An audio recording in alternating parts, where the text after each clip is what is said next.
ఆయనంటే నమ్మకం, ఆయనంటే ధైర్యం, ఆయనంటే ఒక ప్రయోజనం.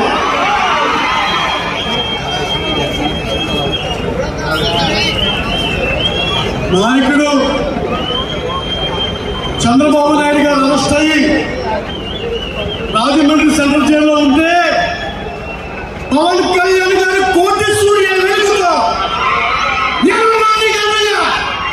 మహాభారత ఇచ్చే టీడీపీ శ్రేణుల జనసత్వాలు నింపి ఇవాటికి త్యాగాలు చేసుకుంటూ ఈ అమలాపురం పార్లమెంటరీ అసెంబ్లీ రెండింటిలో ఏదో వస్తారని జనసేన రాసిపడ్డారు. కానీ దీన్ని కూడా త్యాగం చేసి ఈ ప్రభుత్వాన్ని గట్టి తిప్పి అసలైనటువంటి సుస్థిర ప్రభుత్వాన్ని తీసుకురావడానికి పవన్ కళ్యాణ్ ఎన్నో విధాలుగా త్యాగాలు చేసుకుంటా ఉన్నాడు.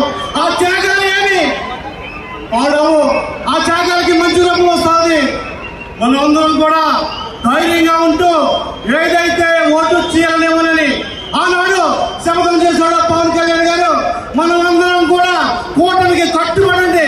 ఖచ్చితంగా ఇక్కడ ఉన్నటువంటి ఐక్యమత్య ఆంధ్రాన్ని అఖండ మెజార్టీలో గెలిపించాలని కోరుకుంటా ఉన్నాం. సోదరులారా, అమలాపురం ఎన్నో రకాలైనటువంటి ఇబ్బందులతో నలిగిపోతూ ఉంది. అక్కడ నల్లవుతున్న దగ్గర కానీ, ఎర్రవుతున్న దగ్గర కానీ, ఎర్రపిల్లవుతున్న దగ్గర కానీ జనాలు, మహిళలు, పిల్లలందరూ కూడా ట్రాఫిక్ తో నలిగిపోతూ ఉంటే ఈ అధికారులు కానీ, నాయకులు కానీ 5 సంవత్సరాలతో వాళ్ళు పట్టకుండా ఉంది. ఇవాళ మనకి రైతాంగం ఉంది, ఆక్వా రైతులు అన్ని రకాలుగా ఆక్వా ప్రొడక్ట్స్ అన్ని కూడా పెరిగిపోయాయి. కానీ రైతులు పండించినటువంటి ఆక్వా ప్రొడక్ట్స్ గిట్టుబాటు లేక ఆక్వా రైతులంతా గొప్ప కూలిపోయి రోజులు పడిపోయేటువంటి పరిస్థితుల్లో ఏం చేస్తుంది ప్రభుత్వం?